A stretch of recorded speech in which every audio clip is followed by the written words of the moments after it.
Hello and good morning or good afternoon, depending on your location, and welcome back to IN-4-AHA's monthly webinars. My name is Claudia Campos and I'm working with Porto4Ageing and IN-4-AHA consortium.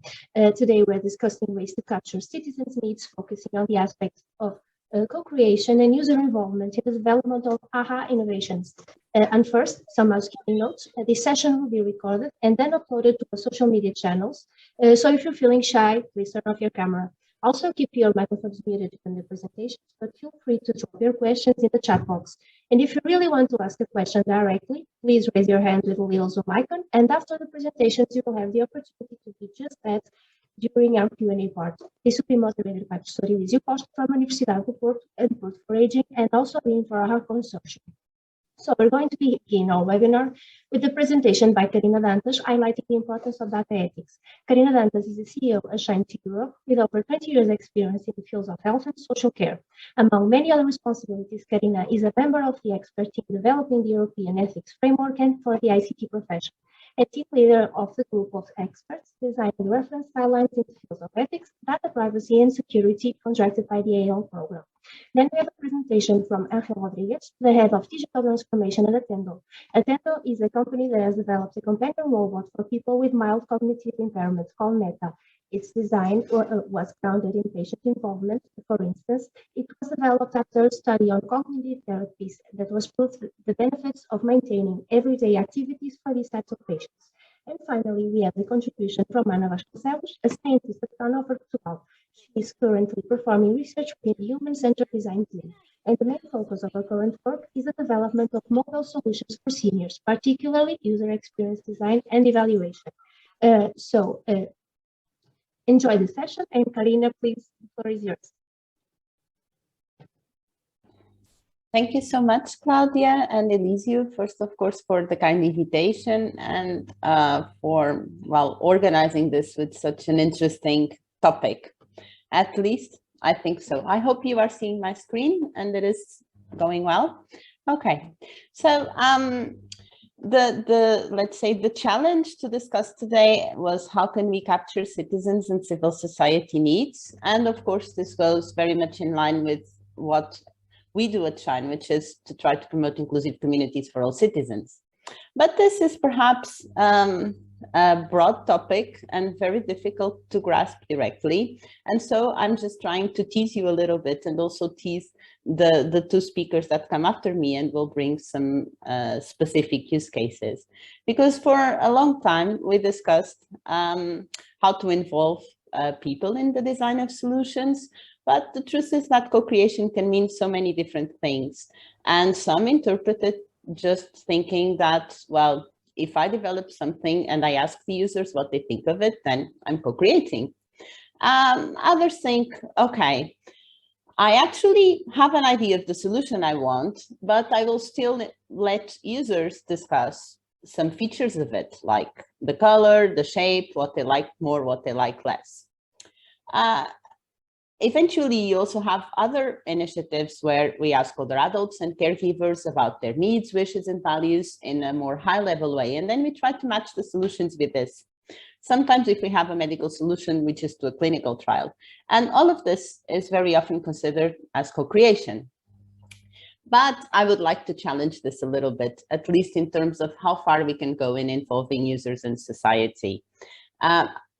The point is that very often we develop solutions, company develop solutions because they already have an idea of something they think will work in the market.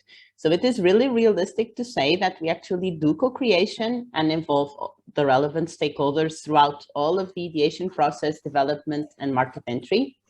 Well, sometimes the truth is that there's a lot of expert work involved, but maybe not enough stakeholders.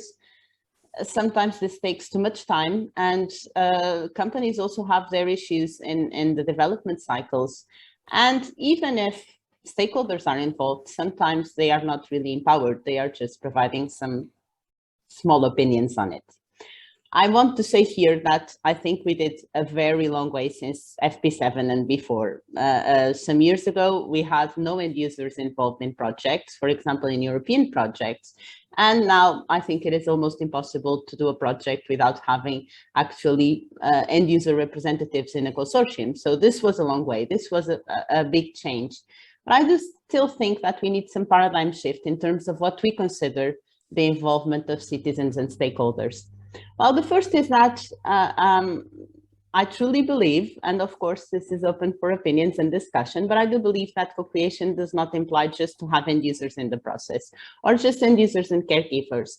The thing is that if we really want to create something new and transform it into a solution that is embedded in the market, we need more than just users. We need all the stakeholders. And for example, this goes for payers. This go for regulators, expert status standards. So we have a big, complex system of several different stakeholders, and very often we actually focus on involving the final users. But all of this value of chain is really relevant if we need to understand how far we are going on defining a problem, providing a solution, and then being able to upscale it. The issue is that if we don't align all of this, sometimes we will have, of course, low satisfaction of users, low sales of the product, and a very slow uptake. And this is one of the main issues that we have been understanding as a challenge in Europe, is that we have a lot of solutions, but we have a very low uptake and adoption. And a part of this may be for some misalignment. So how does this go to connect with ethics somehow? Because this was the challenge that I got from you. And how can we solve this, or how can we address this in a way that moves us forward? Well, I know that for most people, or at least for a big number of stakeholders in active and healthy aging and in European projects, ethics is usually a checklist. You try to understand if things are compliant, and you tick the boxes like, okay, you covered all of the regulations, all of the legislation, you have some data privacy, and this would be done. I actually like much more the ethics concept that comes from a classical philosophy. And this is not really a compliance list, but is an understanding of the best lifestyle possible. And this lifestyle means that you try to find the best way that people can live. And if you apply this for active and healthy aging, you would say that you need to include all of the different disciplines into the development of any product, service, etc., in order to understand if it really provides the best solution possible, the best service possible to a specific target group. And this is where ethics would come to see if this happens or not. So this was, for example, I think one of the underlying concepts of the approach that I developed along with a number of experts for the AAL program that you quoted before on the guidelines on ethics, data and security. So the idea was that, of course, that compliance is needed. And in the figure, you can see this in the left. But then there is the need of more than this, not only to protect citizens, not only to ensure that we are doing the right things for the right reasons, but also to be sure that the services and products that are delivered actually bring some added value and will therefore be successful in the market. So how do we analyze this? And the second stream that we added to the ethics compliance, so that means principles, regulations, and etc., was the ethical dialogue. And this ethical dialogue implies a bit of a shift in this concept, not to have a tick box, but to have some guidance, to have ethics as a social design.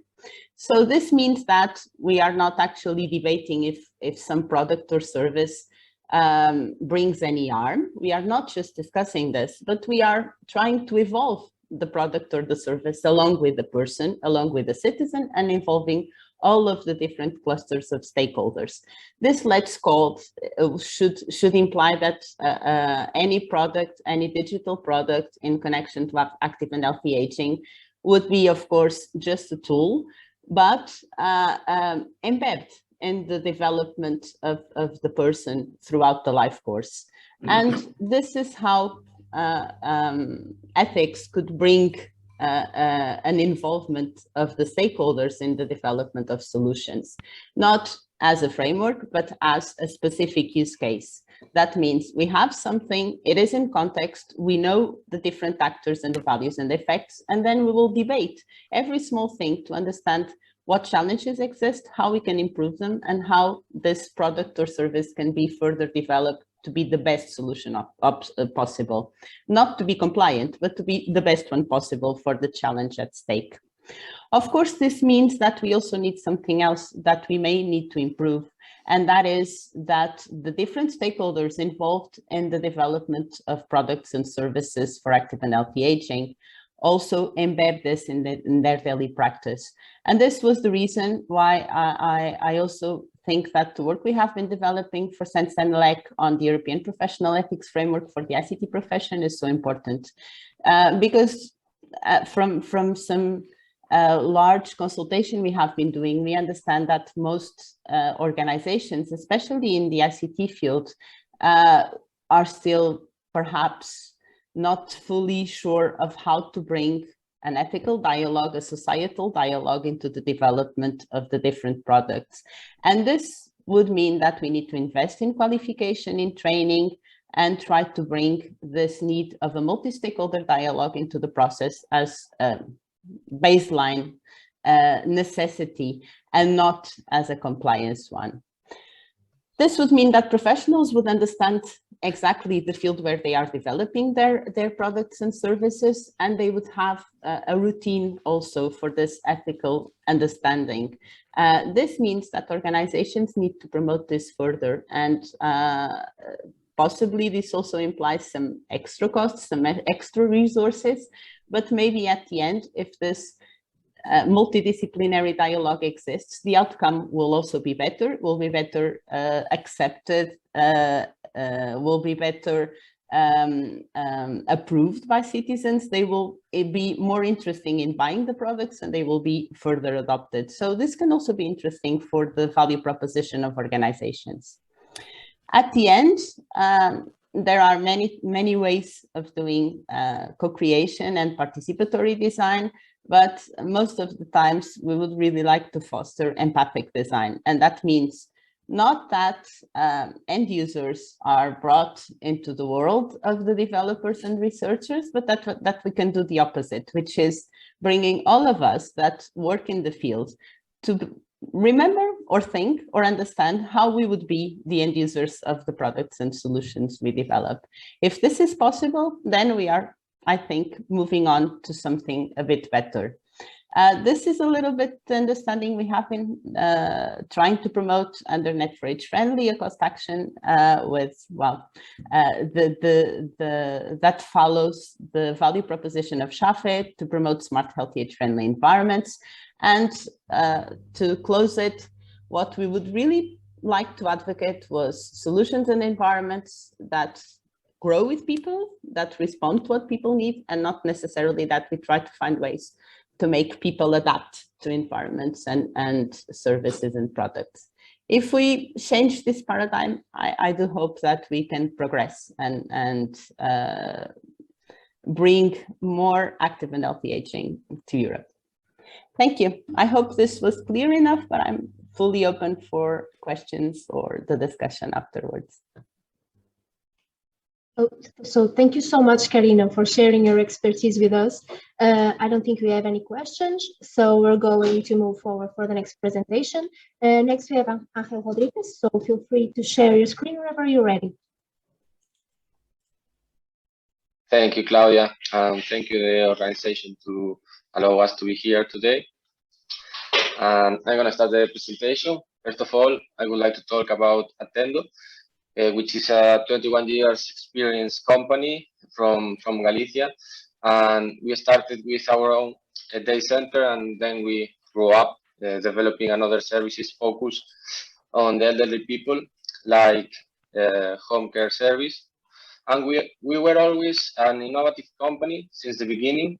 We believe that the person has to be in the middle of our attention, And we were always playing with our users with the Wii console or with personal computers and touch screens, being always updating our teams to provide the best care for them.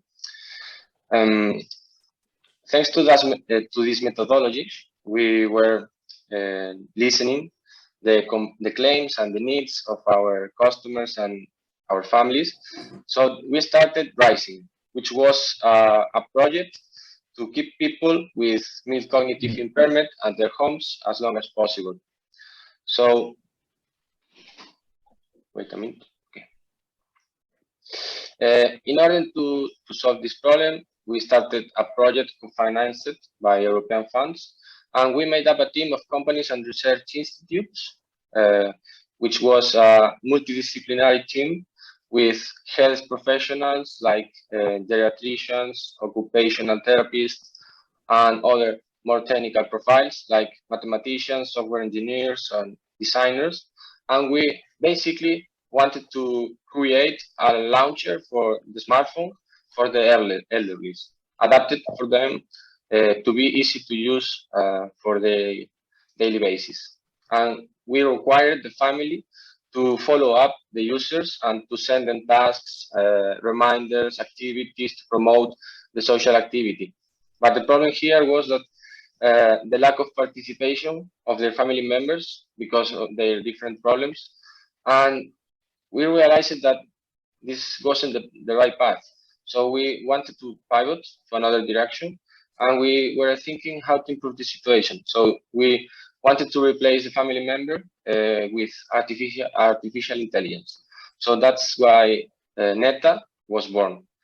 And NETA was a project which was also developed with European funds.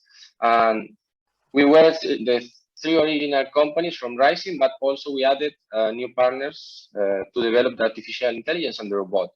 So NETA is a tool for active aging and is mainly focused for people living alone.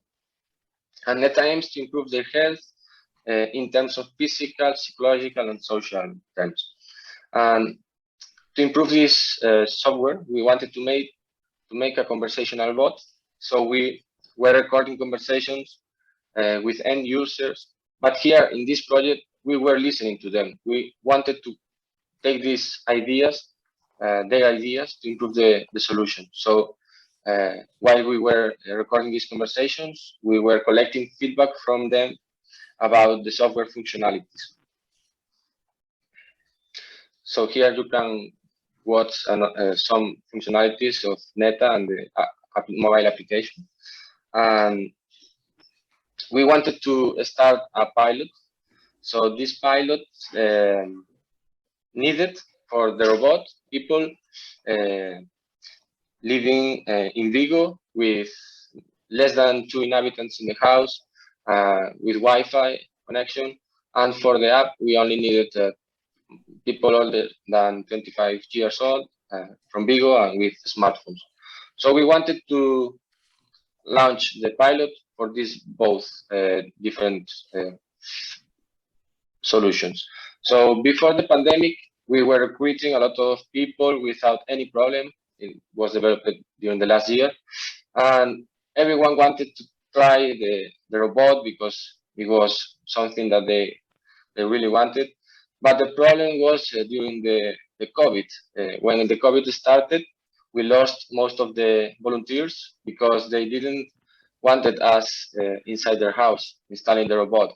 So we had to start over looking for new volunteers, and we had a team of people working almost 24/7 and trying to collect volunteers. And the thing was that it was a tough task, but we finally were able to recruit 4 volunteers for testing the robot and 47 volunteers for testing the mobile app. We had 3 different registries, which you can watch here. It was a registry for volunteers to make a full track of all the interactions that we made with them. Another one for entities with access to volunteers and another registry for entities with access to events. In the middle, you could watch the flyer that we sent to the volunteers. And what happened here is that of those 4 houses, we only got 1 volunteer for testing the robot because one of them got COVID and the other ones didn't want to participate because of the pandemic.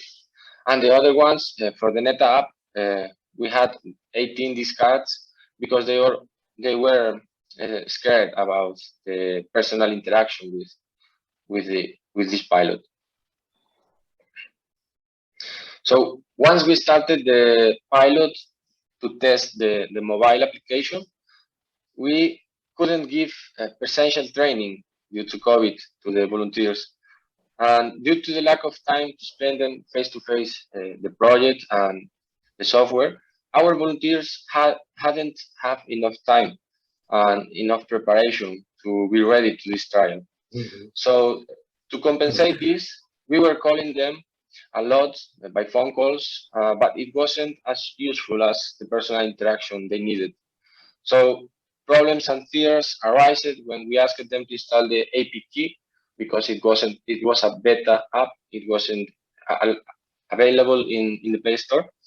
So this kind of blocked their minds and they had a lot of fear to face this challenge for them. So the lack of face-to-face explanation caused some problems. Like we think that it was a wall between the volunteers and the pilots and the commitment with the usage of the app. Something really interesting happened after that because 2 volunteers came to our office. They were really interested about how to use the application, and we gave them time and a face-to-face explanation. So they had the most successful experience using the application. With the other ones, we were contacting them daily, sending them tasks, tutorials, everything to try to keep them engaged with the project, but it wasn't enough and it was very frustrating. With the robot, everything was different because we sent to Blanca's house 2 technicians to install the robots and the sensors, and we sent another technician in the next day to install the IoT. And an Atendo's team went to Blanca's house to be with her, explaining her how to use the robots, how to make the interactions with the robot, the purpose of that project. So Blanca's commitment was incredible since the beginning, which was very positive for the development of the pilot. Here, I'm gonna show you a summary of opinions from our volunteers in the pilot. Most of them consider NETA something that could help them, but some of them, 31%, answered that the application had few social events. But the fact here is that it wasn't the reality, because in that moment with COVID, there weren't any social events. And some others had difficulty with the APK installation, but it's something that we solved, giving time to them, helping how to install the APK. I'm gonna read most of the valued aspects of NETA from our volunteers, and they perceive that it is good to receive events from the environment. They really like it to use voice commands to talk and interact with the robot, and they like it the structure of the contents and the ease of usage of the robot. And other negative aspects of this is like the bot was not listening well. Yeah, the problem here it wasn't that problem. The problem was that they were using long sentences to talk to the robot rather than using the specific commands that we were developing for them. And here you can read some Blanca's feedback that she gave to us. Like, she knew that NETA is a robot, but she liked the feeling of companionship, because she told us that she went into her house, and she was having NETA receiving her, telling if someone called to the phone, or saying her some reminders, and she really appreciated that. And she would live with a robot like NETA, and she thinks it is a good solution for people living alone like her. And in conclusion, we had technical problems during the pilot, but we were able to solve them, and the functionalities that we developed were useful for the users. We also collected feedback from users, the engineers, and Atendo's team, and we used this information to make improvements over there. And right now, we are looking for funding to carry out a large-scale pilot in a real environment with a mobile application. And in the best case, or in the best scenario, we would really like to get a lot of money and deploy a big pilot with a lot of robots like NETA, which is more expensive than using the mobile application. And that's all. Thank you so much to everyone. Well, thank you. Thank you so much, Àngel, for sharing your concrete example of co-creation. And now to wrap up the presentations, we have Ana Vasconcelos. And Ana, feel free to share your screen whenever you're ready. Yes. Okay.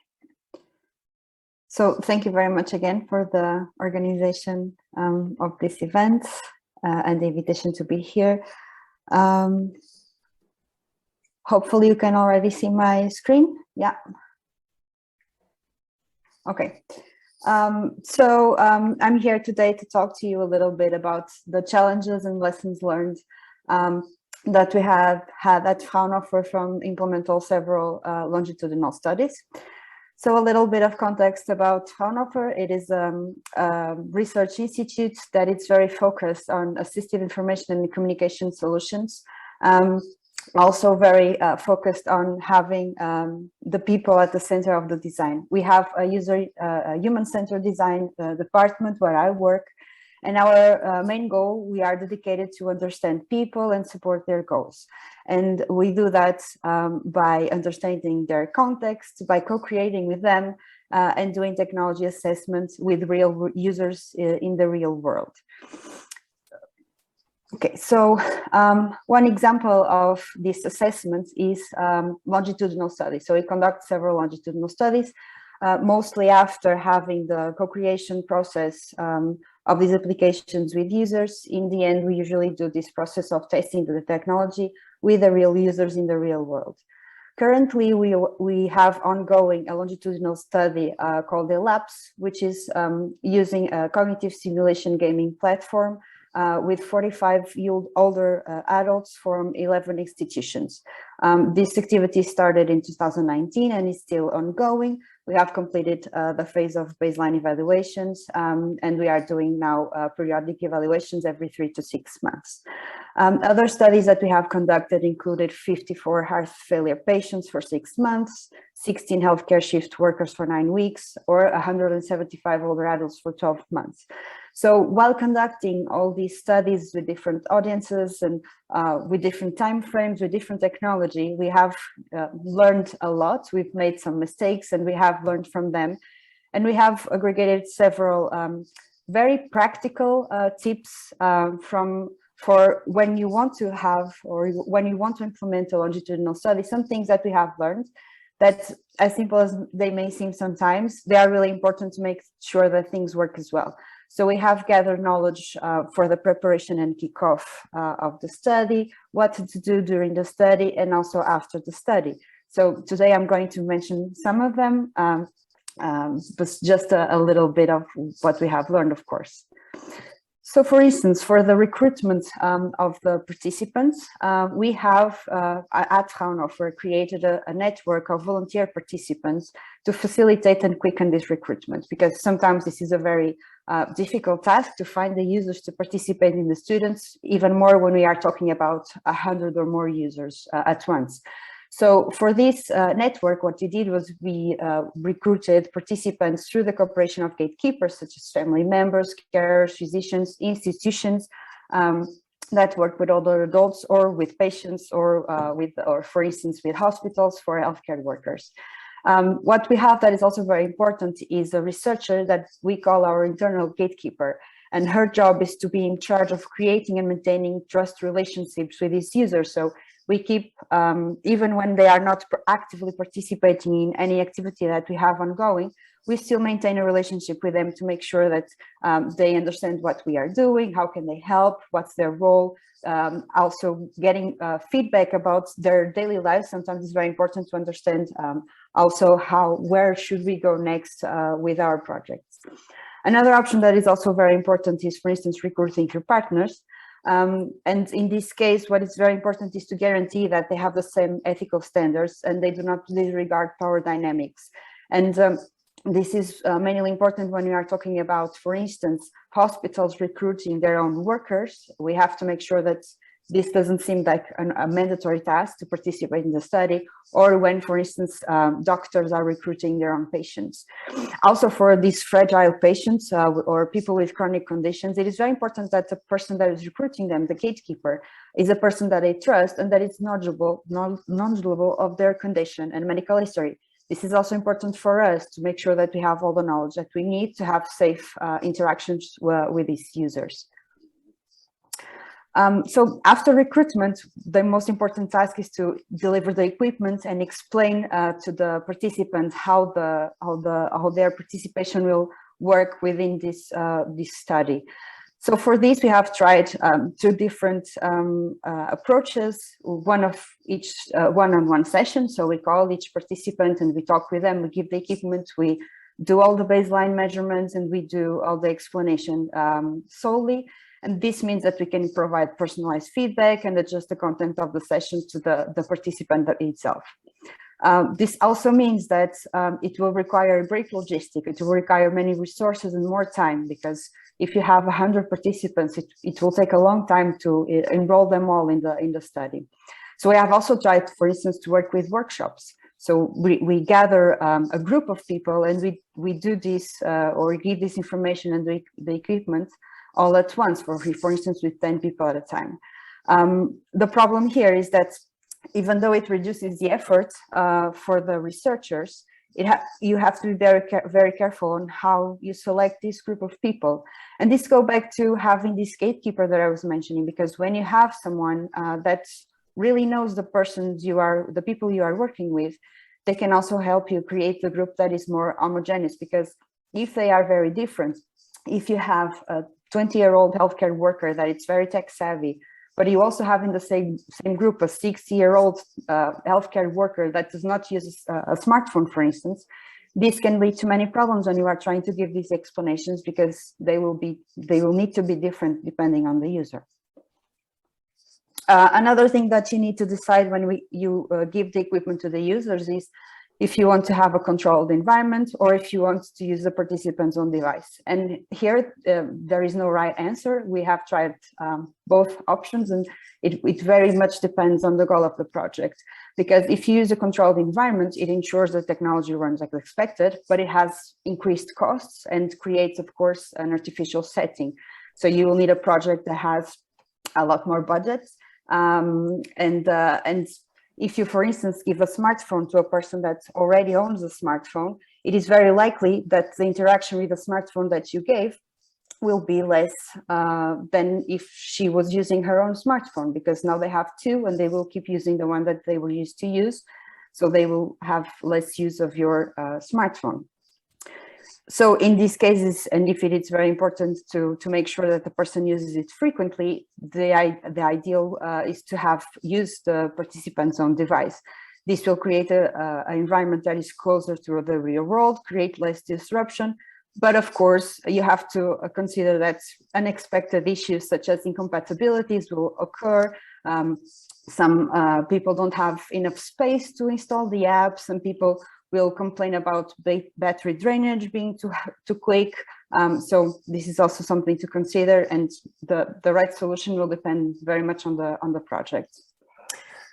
So you give the equipment, the people are using it, hopefully, and then during the study, the most important thing is data collection, of course. And for this, we highly recommend that you use a system that can give you the metrics that you want to collect remotely and in real time, because this will help you find early signs for the dropouts. You will get real-time information. You will know if people are using the app or the system in real time. It will lessen the need for intervention, so you won't need to be calling them so often to make sure that they are using the system. And it will also provide you with an easier analysis, because you can start it very soon. As soon as you get some data, you can start doing the analysis and not wait until the end of the study. And this is very important when the study is very long as well.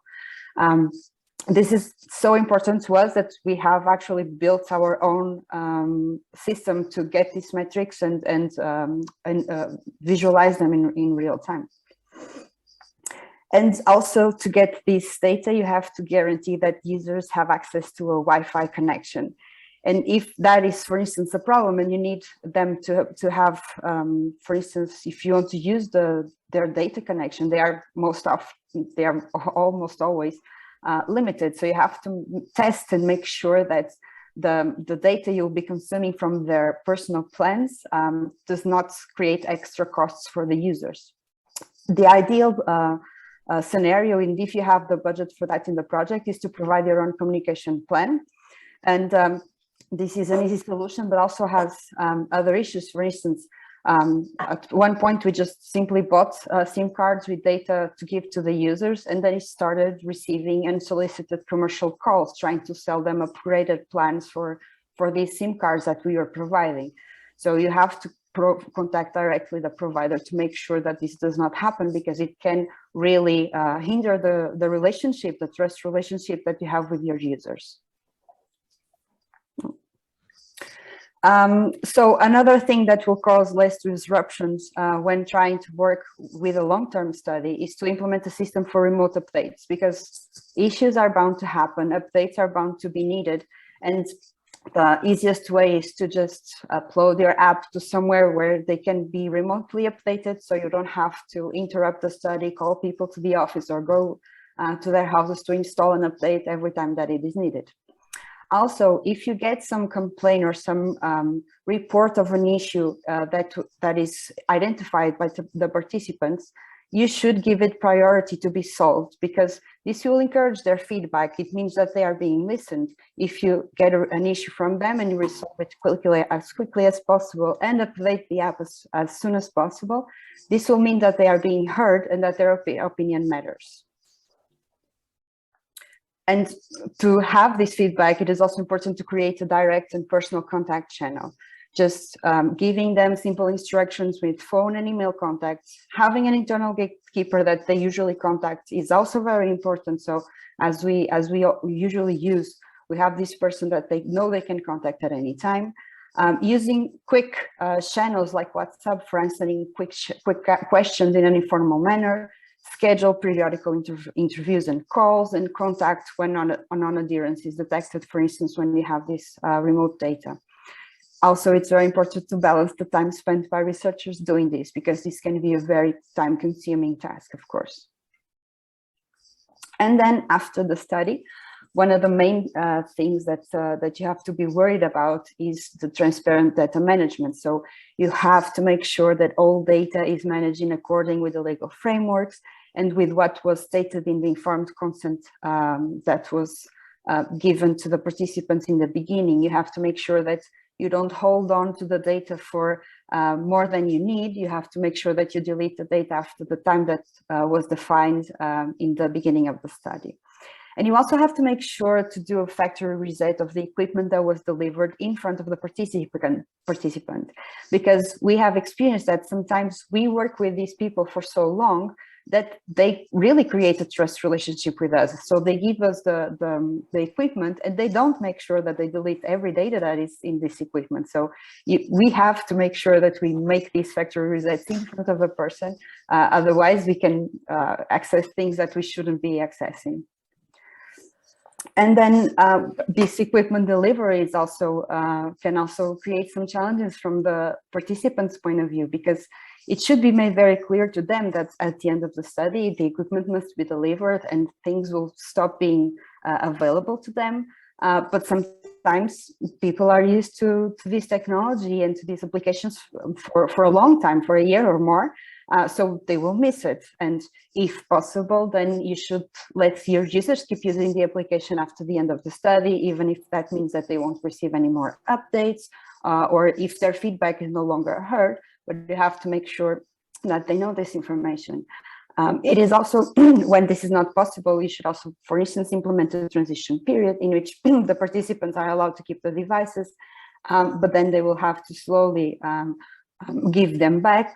But you can also help them in understanding how to purchase or download similar things that are already available in the market that can replace what they were testing when participating in the study. So by the end of the work and by the end of each longitudinal study, what we think that it's really, really important is to reflect about the work, reflect about what went good and what went wrong. This little information that seems very simple came from several years of experience from different researchers, and very many mistakes were made, so we could get this information. So keep a diary field. So write down what was good and what was bad and how you handle with situations to have this knowledge for other studies that may come. Reflect with fellow researchers. They will have their own field diaries, and giving or this discussion is very important so that things go well for all of you. And also it is important, and sometimes we don't remember to do that, but include in the protocol a set of questions to gather the participants' feedback, not on the technology, not on the goal of the longitudinal study, but on the study itself. How did they felt? How did we handle them? What were they heard? What did they think about the number of sessions we did, or how we handled the situations? So thank you very much. If you want more information about this, you can consult the article below. Thank you very much for your attention. Thank you, Anna, for presenting very valuable information and practical tips in the co-creation process. I believe this is going to be very useful for a lot of people that are present here today. And now we're going to enter the discussion part. So Elísio will take up the moderation in this case. Thank you. Thank you, Claudia, for this presentation. And I will also want to thanks to Carina Dantas, to Àngel Rodrigues, and also to Ana Filipa Vasconcelos for the excellent presentation and for sharing with us their experience, very useful experience. In fact, we are with 3 organizations with a lot of expertise on this field, in this capture of citizens and society needs. So I can start. I will start with a very generic question, and I'm inviting all the participants in come on board for this discussion. And for start, I will start with the question, which is the title of our webinar. And in fact, how can we capture real citizens and society needs? Because in fact, the methodology for doing this is still as a small number of years of evolution. So we are in the beginning of this process, and we need to put this process more robust, because in fact we know that even solutions and that come now to the market that have been developed in a co-creation process, they don't have a great success, or will have a lot of examples of solutions that come to the market, but they don't have the success that we expect. So how can we capture real needs? Because in fact, and most of when we select a group of end users to work with us, is a small group. Most of the time, this group don't don't represent the real end user. So please let me know about your opinion about it. Carina, do you want to start, or who wants to start? Yeah, sure, Elísio. Well, I think we need to bridge the gap a little bit more between different types of roles. We all have roles as professionals, and sometimes they seem so detached from our personal life, because all of us have families. And for example, in the area of active aging, all of us have more direct or indirect older people in our family. So it shouldn't be that hard for us as professionals to also understand what are our struggles. Of course, we have a personal reality, which is different from a broader reality, as you were saying. But I just think that we need to bridge a little bit the gap between this, empower people to understand a bit more what are the possibilities of technology, what are the possibilities of the things we have been developing, and try to translate this into a normal dialogue. Because if we were discussing this more in daily life, perhaps things would be easier for everyone to understand. And if people understand the potential of technologies, they also then understand the challenges, and these can be transmitted both ways. So bringing more knowledge to lay language would be, in my opinion, the first asset to promote this. One thing that you tell in your presentation that I like very much, was about to don't focus only in end users, but in all stakeholders. How you see this? Because in fact, and in when we have a lot of difficulties in engage the other stakeholders. Yeah, one thing that I remember. One thing that I remember from many sessions, for example, with companies, was that very often they had engaged with, for example, other adults to understand how the solution would work, but they didn't really understand how the reimbursement schemes operated or how the health and care system was organized. And then they were providing, for example, a solution that was completely detached from a value, from a market purpose, because it wouldn't be then, for example, reimbursed by the usual social security or health systems. So when I mean that we need to bring all the stakeholders, is that a product has an ecosystem, and it's hugely important to understand the end users and caregivers' needs, but you also need to understand the rest of the way it works. Otherwise, it will be lost somewhere, let's say. Yeah, I fully agree on this. But how you see how we can engage in the development of a specific product or service, the decision makers, the healthcare professionals, and so on, is my difficulty. How we manage this, because in fact we know, and we here in our University of Porto, in other organization, we are developing some solutions, and it's very all the time very hard. Possibly is more easy to engage end users than the other stakeholders, and how we invest this in the. I think that all of the communities, and here we can go for cities or regions or countries, need to understand that they need to work together in small ecosystems, discussing things. We cannot do this alone. And then health and care, for example, are extremely burdened, and they were extremely burdened, for example, during COVID pandemic. If this is not a wake-up call to work closer to industry, then I don't know what is. I think we have started to bring this ecosystems, networks, communities, whatever we want to call them, together in several aspects. So we need to bring developers into this, as we were saying, a bit of the ethical dialogue, which means to have these groups, multidisciplinary groups, that discuss things periodically. This should be a routine, and people should be debating this together as a routine, and not necessarily only when we have a funded project that we want to implement. This needs to be a way of putting things in motion in society, I would say. I fully agree with you, Karen. I think we need to start this dialogue and in a continuous way. Anja, what have been your experience here with your product, the NETA? How how you see this capture of the real needs in your experience? What you could tell us about your experience on it? And yeah. Well, I would say that the most important thing, as Carina's told us, is to have a continuous interaction with the end user.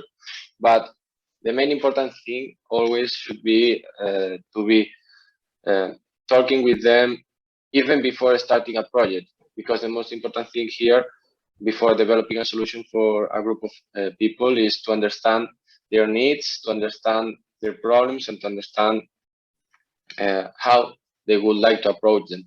So once we have those ideas in the paper, I think that we should start from that point until the end of the development of the project, working together with the end user. And I think that prototyping is the best way to develop solution. I mean, instead of, okay, these are the problem and this will be the functionalities or the product that we are gonna provide them, I think that we should test everything before developing something for them.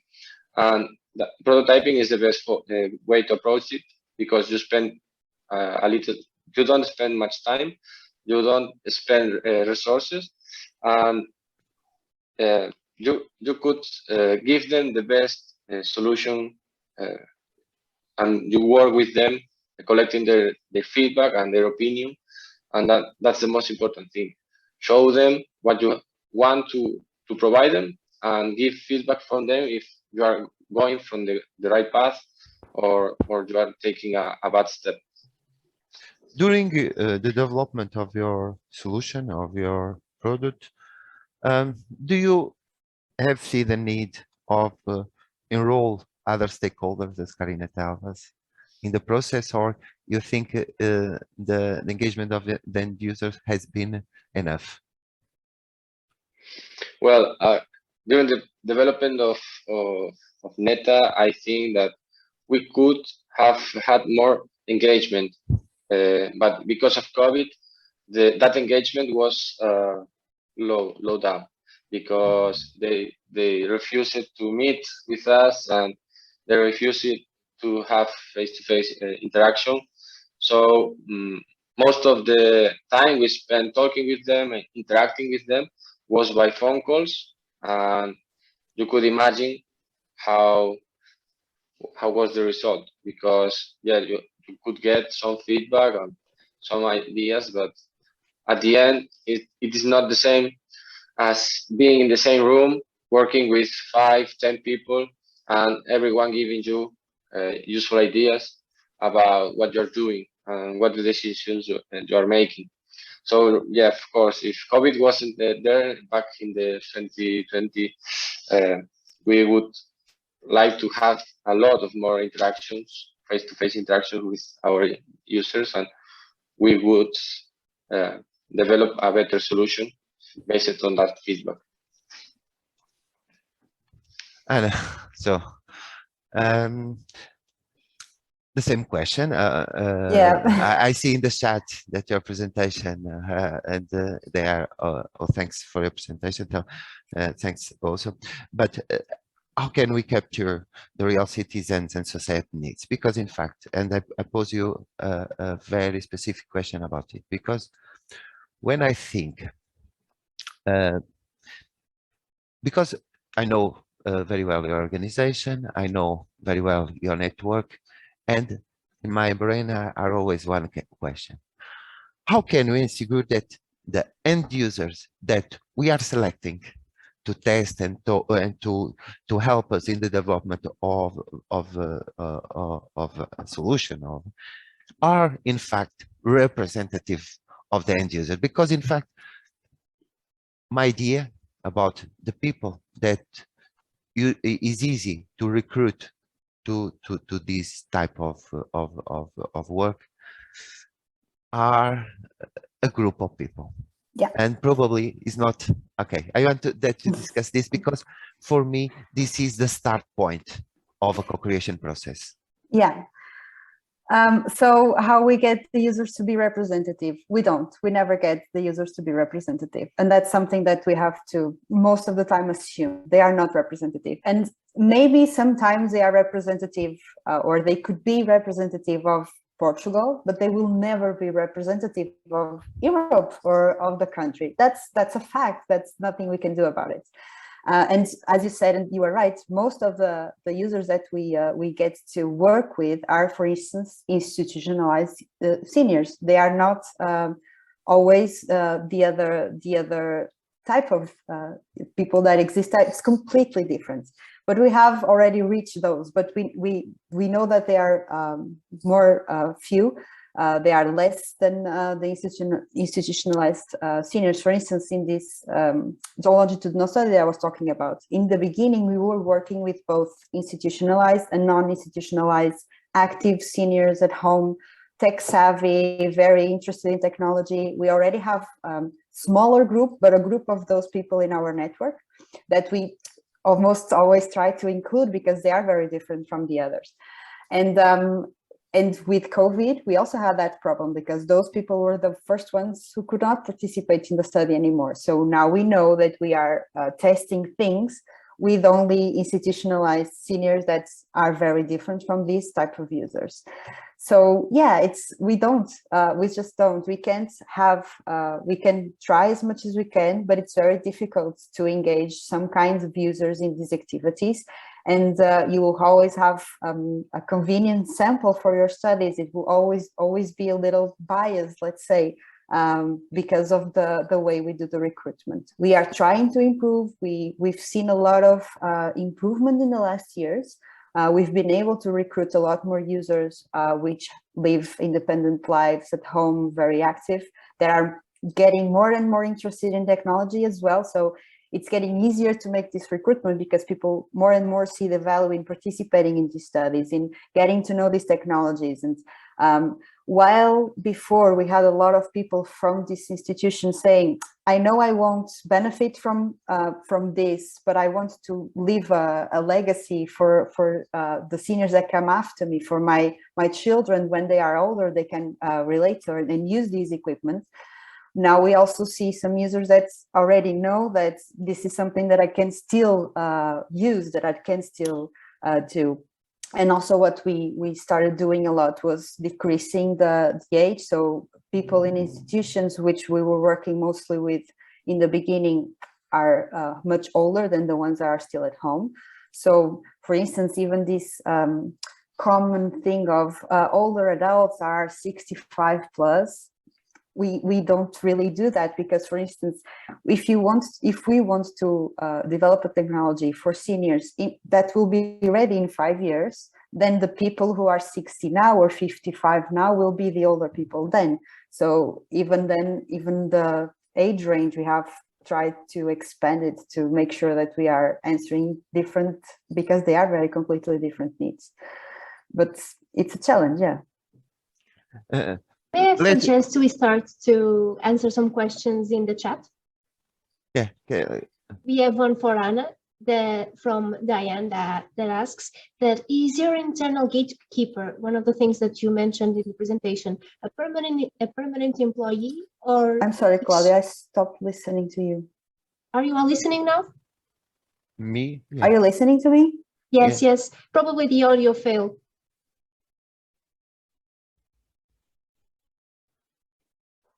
Is Anna still with us? Yeah, I think Anna left. Yeah, she left. Oh, she probably has some problem with the connection.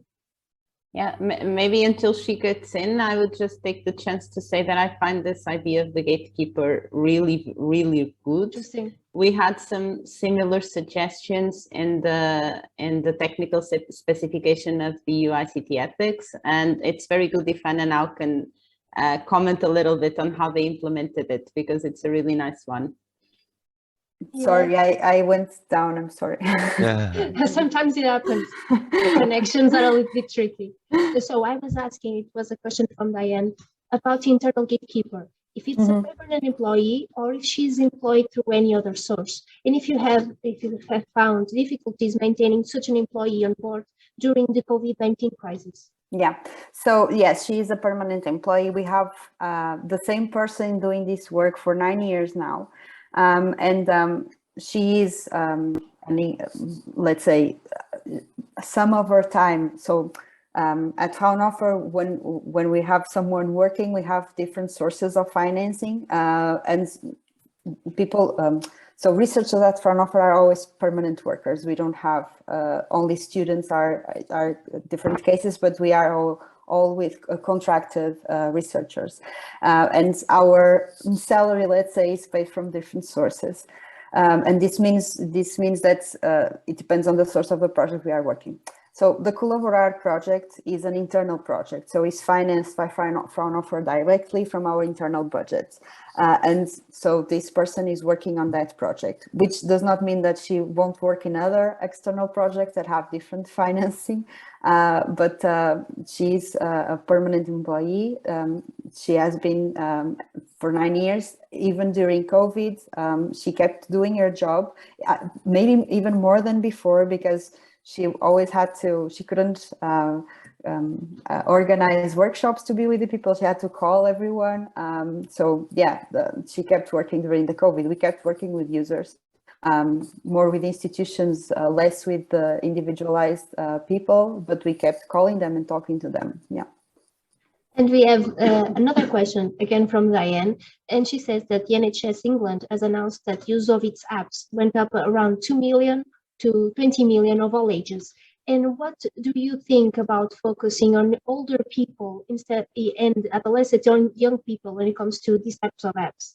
Yeah, so I was, as I was saying before, we are more and more focusing on younger elderly people because they will be the seniors of the future. So if we are developing something that it's supposed to be ready in 10 years, we won't test with people that are 80. We want to test with people that are 50, because they will be the ones using it in 10 years. So yeah, we already do that. We try to focus more and more in younger generations. Regarding adolescents and young people, it's company thing. We work mostly with older adults. We don't usually do technology for younger people, except when you are talking, for instance, we had a project with shift workers, which were all ages, not adolescents but younger adults. It was also with other projects for chronic patients. Then we don't look at ages. It's people with the disease or with diabetes. Young people have it, so we also work with that. But we don't specifically do, it's just not on our strategic agenda to work with those audiences. Okay, I'm not sure if anyone has any other question. If Professor Elísio wants to add anything else. No, I want to ask people to put Sure. questions. I can continue, but because and it's still for Anna, because during the process of co-creation, do you think that the end users that we are enrolling, they have the same behavior that they have in a real situation, in real life, you know? Because I must tell you that when I think, and I have some experience and I have looked for this, and I put a prototype, one black, one white, and I tell, oh, what do you think is the best one? I say the white one, and so on. And when I look for their mobile phones, they tell that they prefer the black one. But when I look for their mobile phone, they are using the white one. You know what I mean? And sometimes I look and I see, and I tell, there's something wrong. There's always there's always a little change in behavior when they are participating in these studies, and the best way to compensate that will be having a larger sample to reduce that bias, of course. But something that I was also thinking about, and I didn't mention before, was that You were talking about how to gather these requirements, and you were mentioning before, and you already said it, like it's the continuous communication, and I couldn't agree with that more, because having this network and having communication with users despite the projects that they are participating on. So even when they are not participating, we talk to them from time to time. That's when we get the most important feedback. It's not when they are on projects. That's with the informal conversations. That's when we call them just to know if everything is all right, how are they doing. That's when you get the real needs. That's when they tell us, oh, I'm not doing well because, and then that's when you have to hear. So that's really, really important, is this not using the users for the projects. Keep talking with them, because that's when you will get the real feedback. That's when you talk to them, not in a project, because in a project they are looking for, what do you want to know and what can I tell you that will make me feel good and that will make you feel good. It's also unavoidable. You can avoid that. It will happen. The only way to do that is just having a lot of people, and in between them, some of them won't be that biased. But in the projects, that's when they will tell you what you want to hear. Outside the projects is when you get the real feedback, the real needs, the real context. That's when.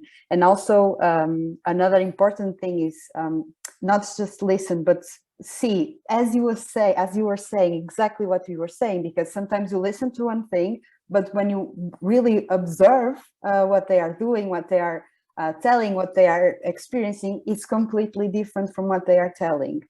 So yeah, and sometimes even, well, that simple example, maybe they said white, but you saw that every single one of them was using the black. So really, what is the best decision? Is it the white really, or is it maybe the black? So observing is also very important, not only just listening.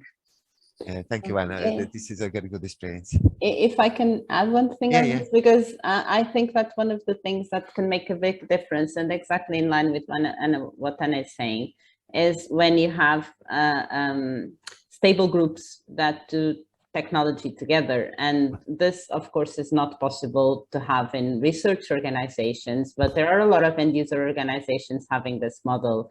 When I was working at Caritas, we had a very stable group that had technological, let's say, open workshops every, 2 or 3 times a week. And they were just interacting with different ones. So when you get there with a new one in a project, first, the caregivers already know very well what people like to do or not like to do, because they observe them every week. And then they don't feel that surprised. You know, usually, at least with very older adults, let's say, not very tech savvy, they get very anxious in projects, evaluations, or testing, or piloting, or even co-creation sessions. And very often they told us, oh, we want to be sure that we are up to this, we want to correspond somehow.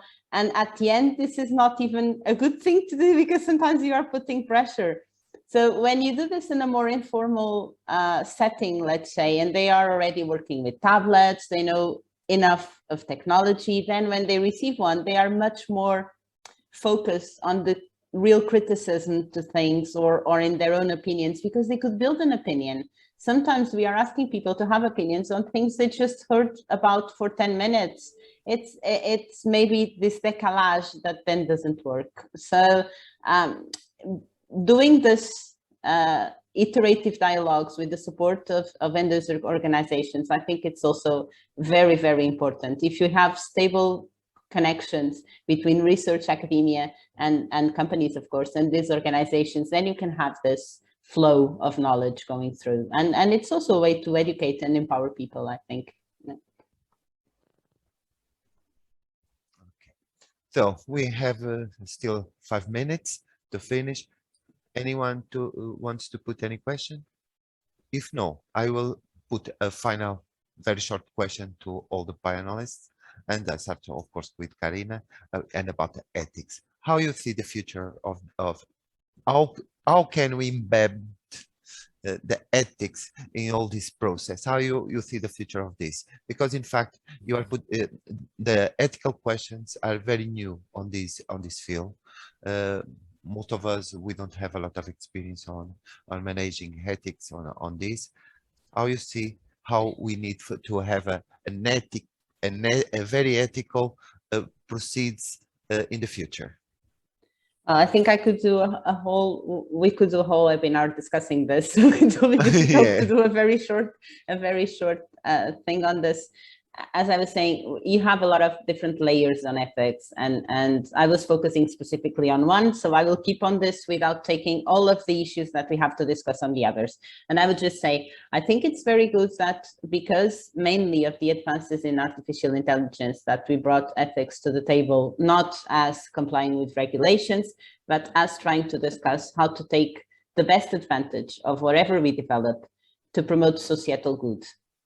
And this, for me, is the bottom line. We shouldn't discuss things on more than this. How can we promote things that will actually imply good to society? If all of us remember this once a day, every time we do something, maybe we remember all of these issues that could be not only harmful, but not the best ones. So maybe this is the starting point. And then, of course, a lot of education, training, and further discussions will come. Yeah, very good. I fully agree. Àngel, and you, when you look for your solution, now that you are in a piloting phase, now when you look back for the process of development, do you change anything if you start now? Yeah, of course.